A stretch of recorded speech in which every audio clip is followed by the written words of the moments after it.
making that desk was, I suppose for me, it was going to be a fully wooden desk,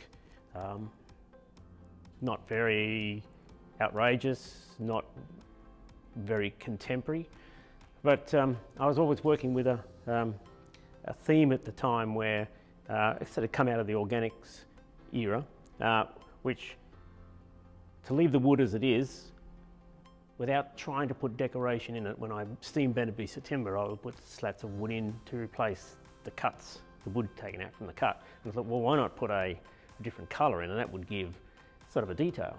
And so it came out of the organics era, where I was just putting back something rather than adding something onto the top of something that was already made.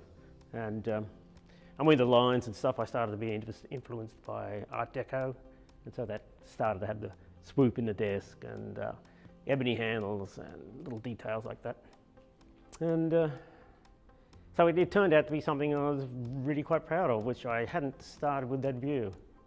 And I put it in the first show here for the forestry collection, I think it was called then. And they collected it for that, so I was really happy.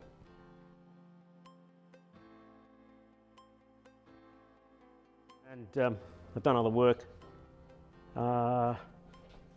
with plastic, with foam that you've seen on the chaise and stuff. And within that I've used layers of white with the black, just to highlight the thing, to give it line, rather than being in a large lump.